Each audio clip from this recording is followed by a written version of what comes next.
What's going on, everybody? Welcome in to the Sunbelt Syndicate, proudly sponsored by collegefootballdogs.com, part of the Dogs Media Network. Big story just broke as far as football is concerned. For those of you who haven't heard, which is probably very few of you, but some of you may not have heard yet, that Jim Harbaugh has been hired officially by the Los Angeles Chargers, and College Football Dogs were the first outlet to report it. So big shout out and thank you to our contributors, all our guys in the background who've done a lot of work to get that story out and take care of the details along the way as best they could. There's a whole lot of leads on that one. You never knew where it was going.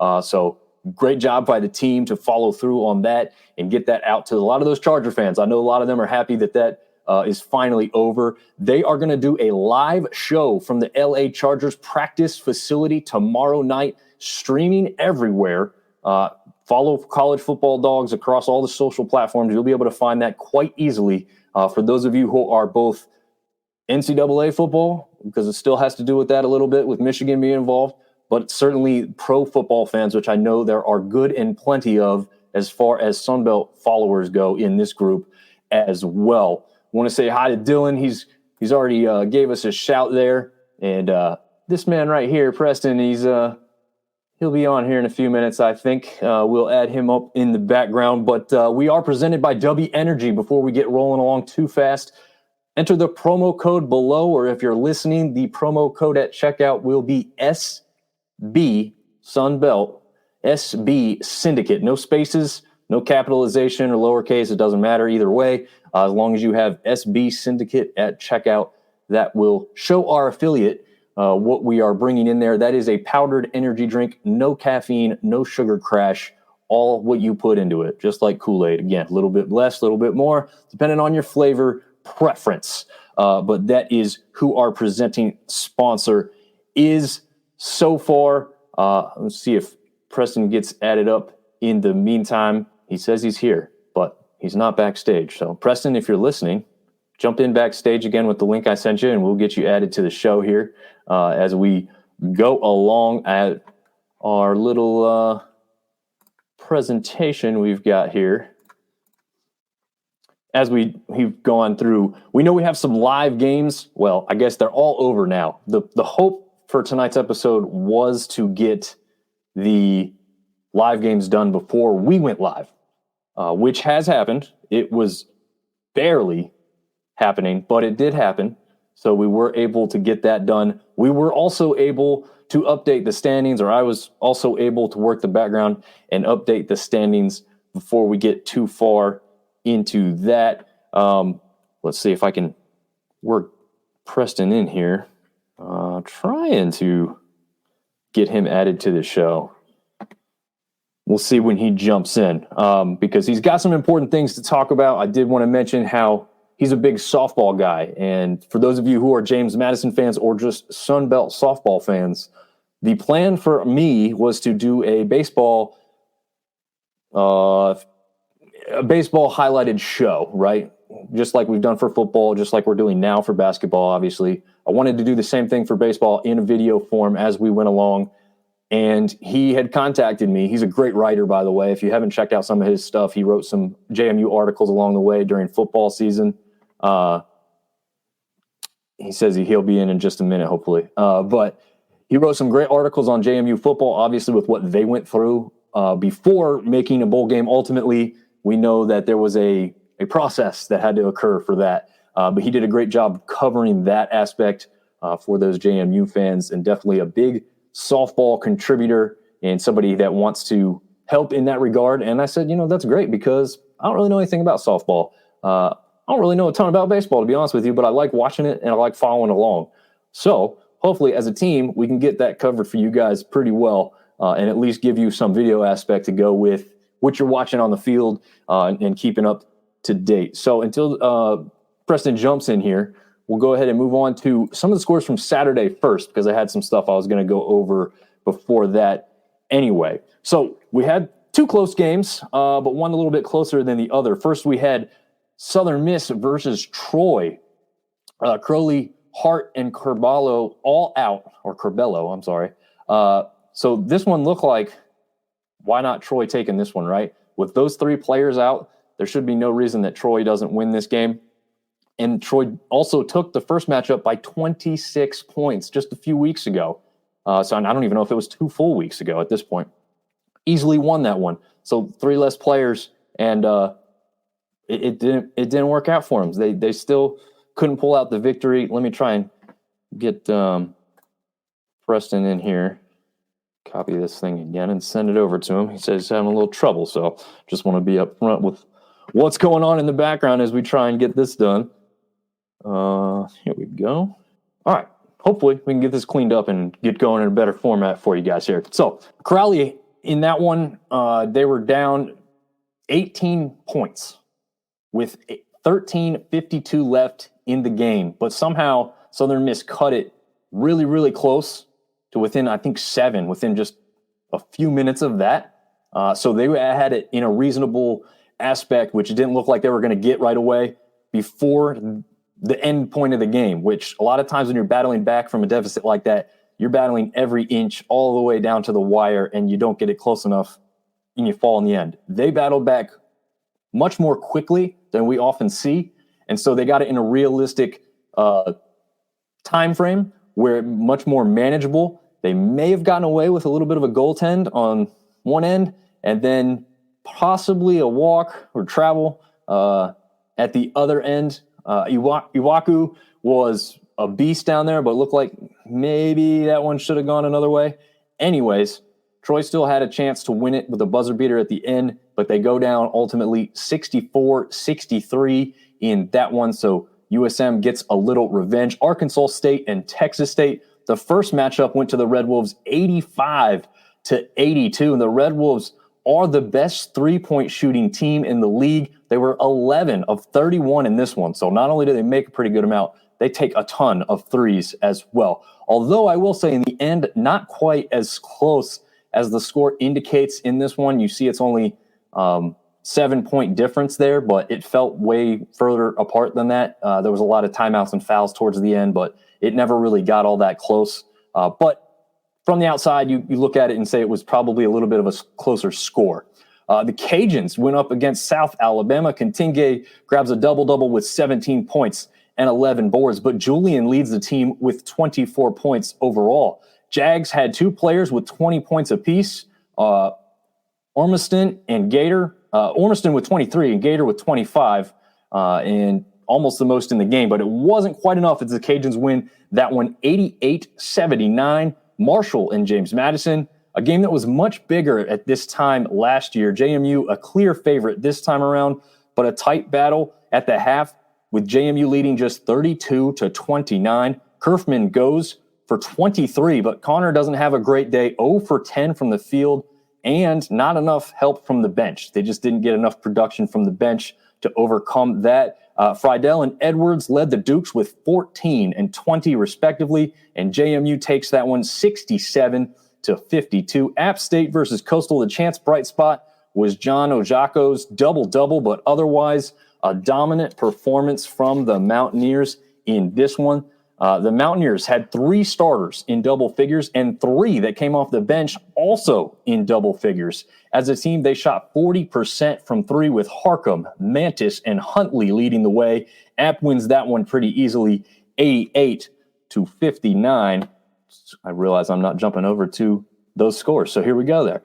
Georgia Southern gets revenge on Georgia State with a 86-70 win down there in Statesboro. The Panthers won by almost 30 points just about a week ago. Taylor and Tucker led the Panthers in scoring, but it wasn't enough as the Eagles had 4 players in double figures, led by Bryant with 19 points. The biggest difference in this one, though, 3-point shooting, as the Eagles went for over 53%, while the Panthers shot below 27% themselves. So good revenge there for Georgia Southern as they get back on the board. That's a little bit of you never want to lose to that team, right? So that one is almost even both way now when you add the scores from both sides. Interesting aspect to that. Be great to see those 2 teams lock up in Sunbelt tournament action as well to continue that rivalry. Fitting game to end it all here, as it was the battle for the basement. ULM solid first half, held on to the 80-73 victory. The Sun Belt's leading scorer, Alette, goes for 17 points, but only 1 of 5 from three-point land. Willis has a game for the Warhawks with 12 boards, 14 points, but LaCour turns it on for 20 points himself to lead ULM out of the basement as they jump over ODU for now. But let's talk about what happened on the court tonight.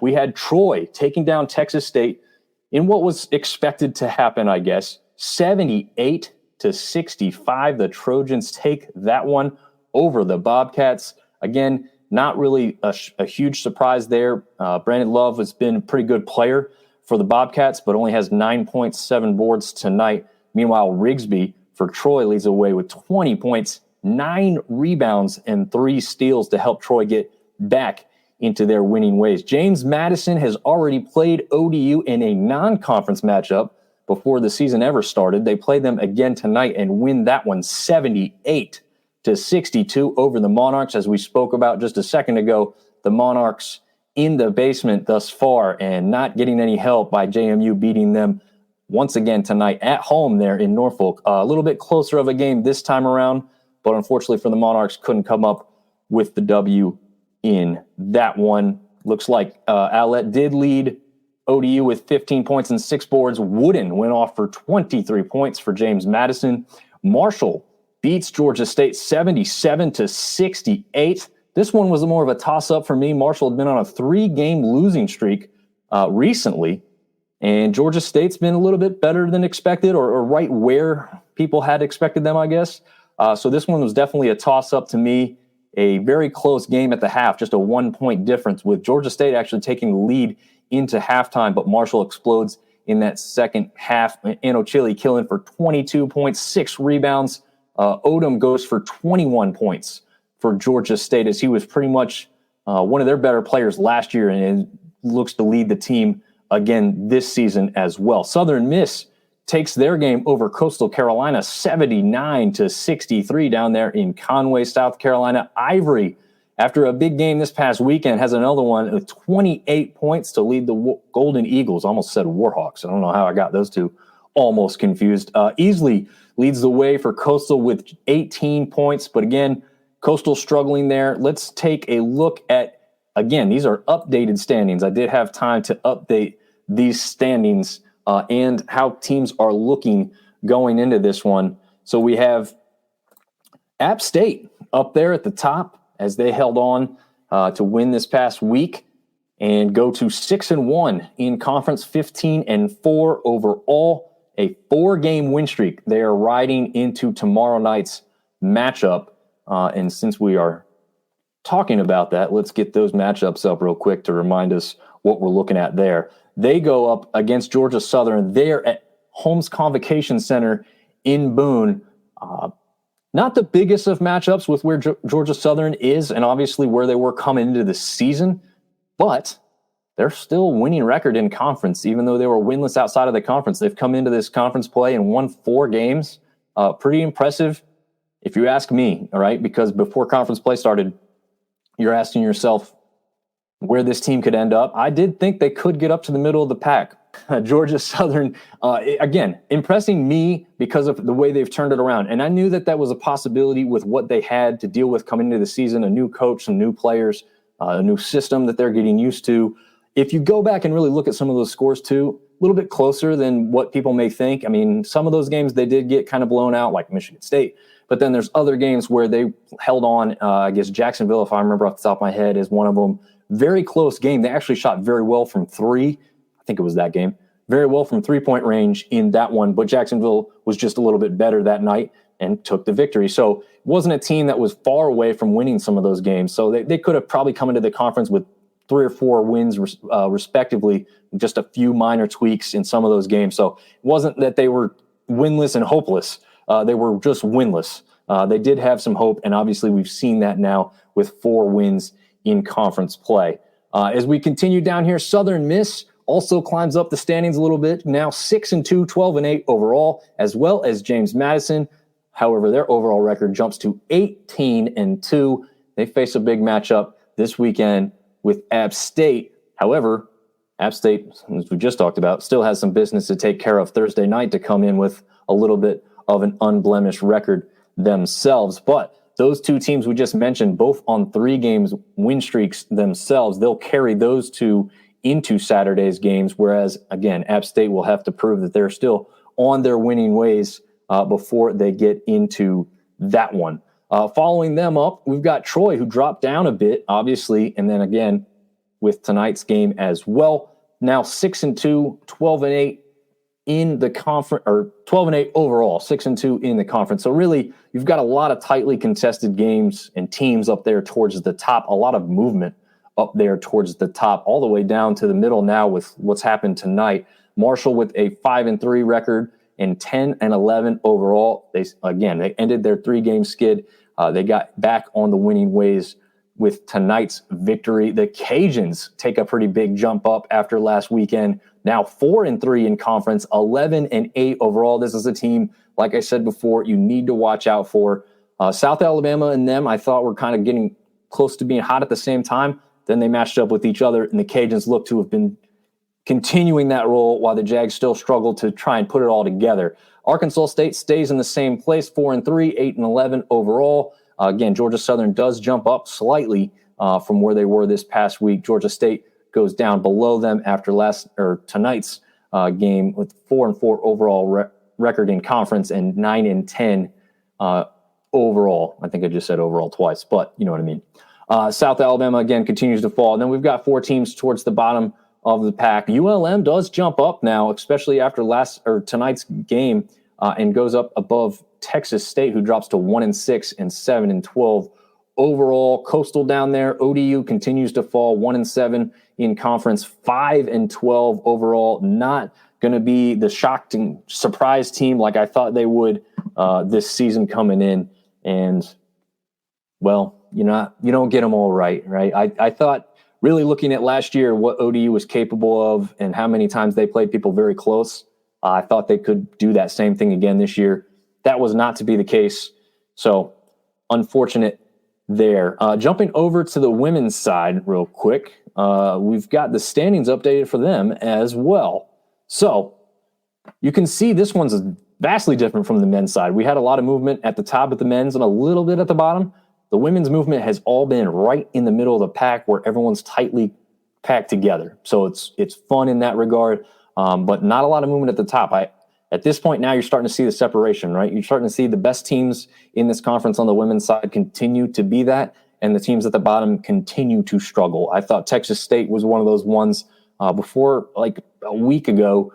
Their overall record was still pretty good. They just struggled to play in conference games for whatever reason, and I thought that was an aspect of what they were doing that could translate and turn the corner for them in conference play and hopefully lead to bigger and better things for them.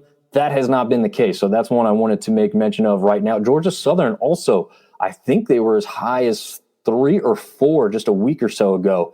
They continue to lose here recently. In fact, they are on a 4-game losing streak. So that's why you're going to drop so much in the standings there. But they have some talented players. They might not stay there for long, but they do have to get some things rectified as they drop 4 straight games, one of them tonight to Georgia State, as the Panthers win that one 74-66. Henderson has 20 points for the Panthers. Booker has 13, for the Eagles in that one. And in the only other game in women's action, we had 4 games on the men's side. We only had 2 games on the women's side. Marshall takes that one 77-70 over JMU, a battle towards the top of the conference. Obviously, the record would still favor Marshall even if they had lost, but James Madison technically would jump them because they would have had the head-to-head record. And so, yeah, that was a great matchup tonight. Obviously, it didn't go the Duke's way. Bristow has 11 points, 8 rebounds.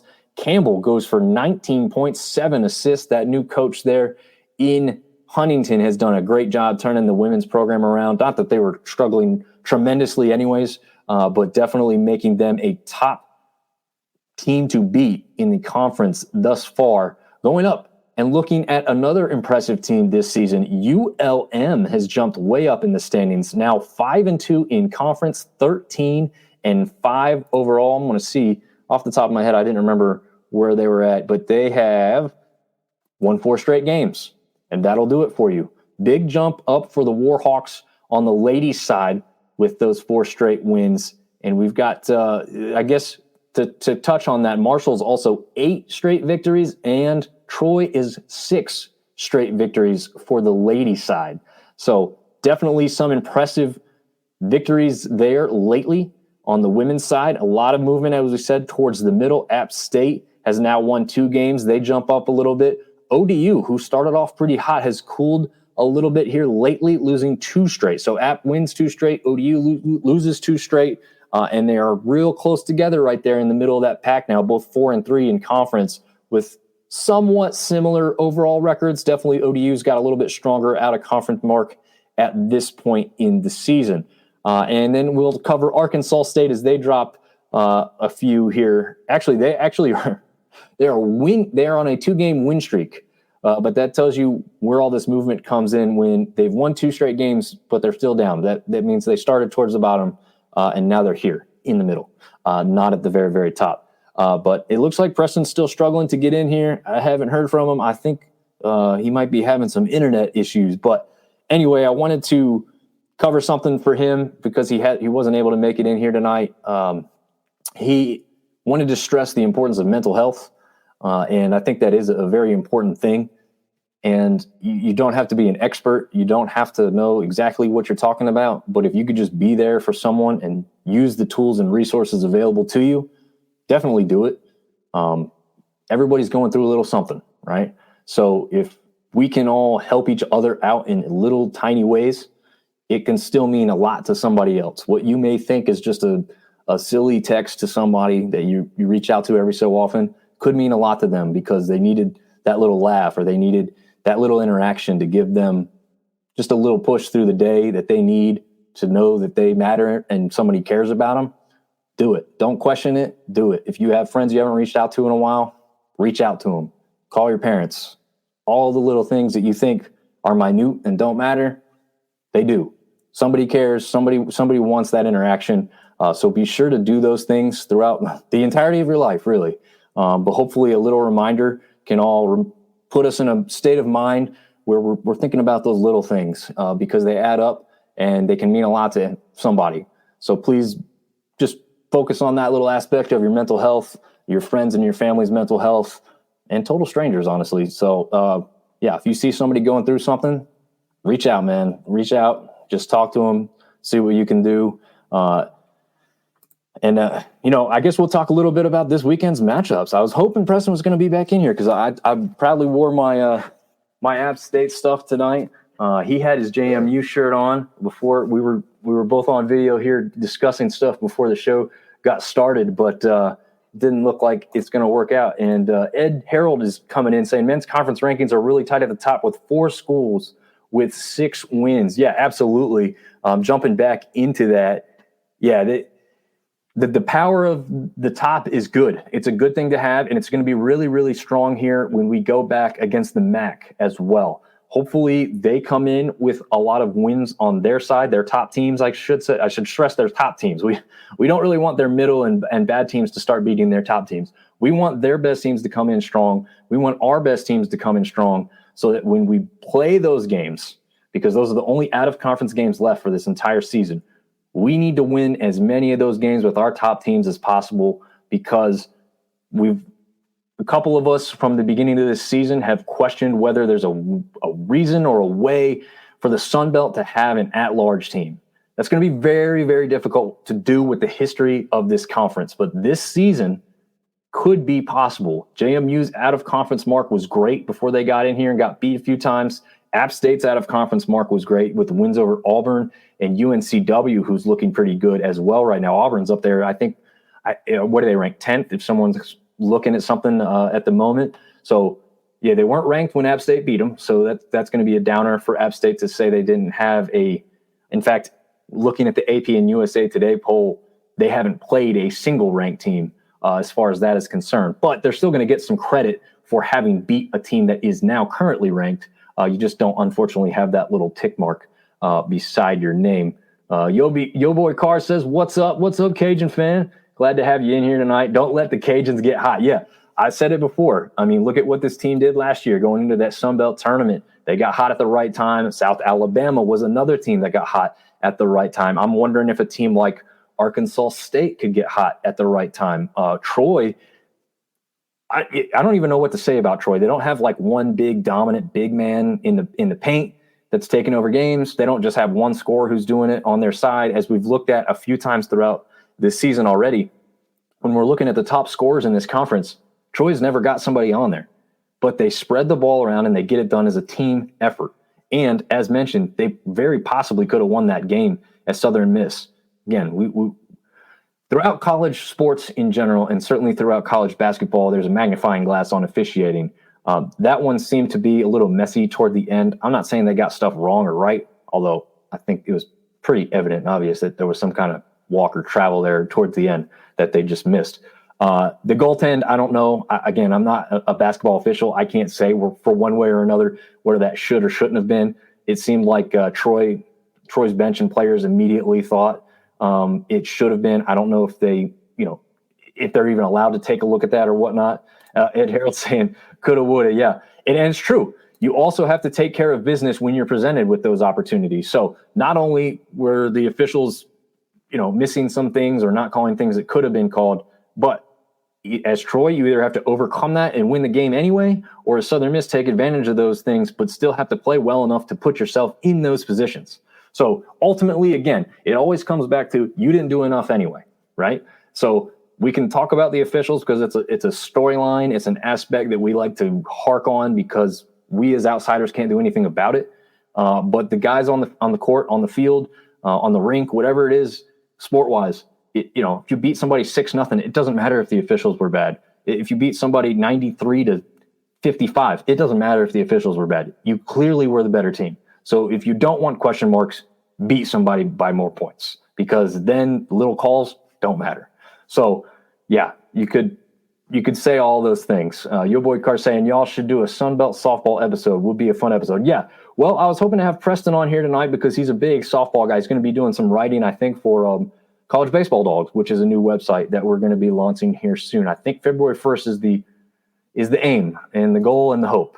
And so anybody who wants to contribute with us and become a writer for us on that aspect, please reach out because we're trying to do some baseball coverage. I will do as much of the conference as I can, but there's not going to be articles for every game or every series. I can tell you that. It's just too much with 14 teams. But I will do as much coverage as I can, probably more of this type of thing than the writing overall.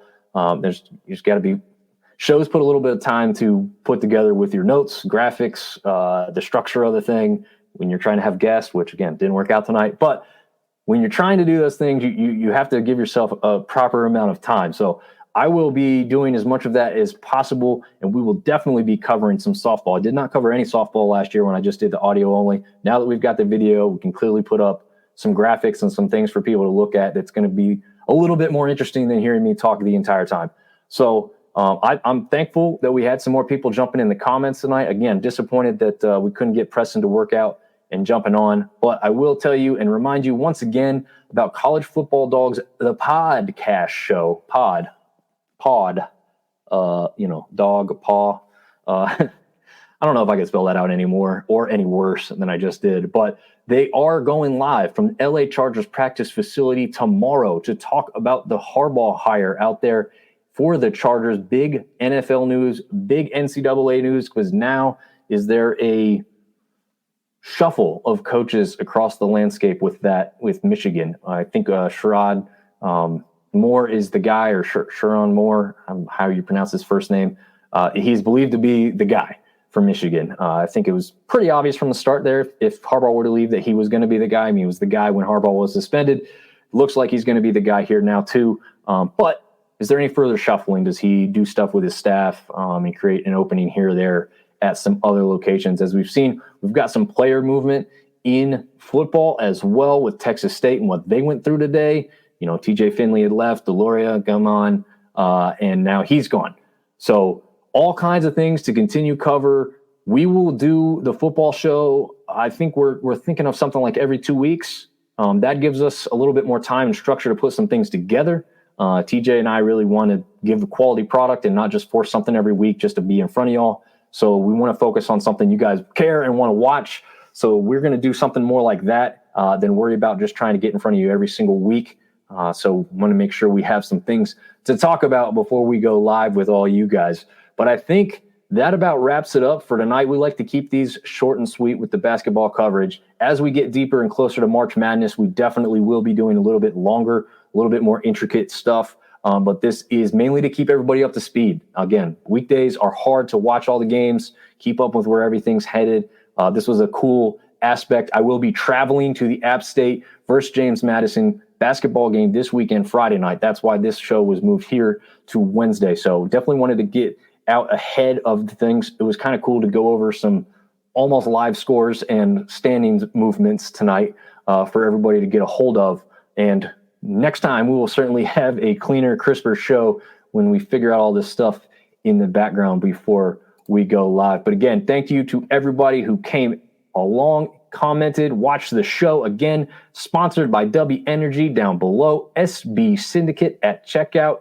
Hit up that affiliate link, collegefootballdogs.com. There is an article to go along with the Harbaugh news. Go check that out. TJ Chapman, a great writer for us behind the scenes, has done a lot of work to keep us up to date on that. Launched that article as soon as that announcement went live.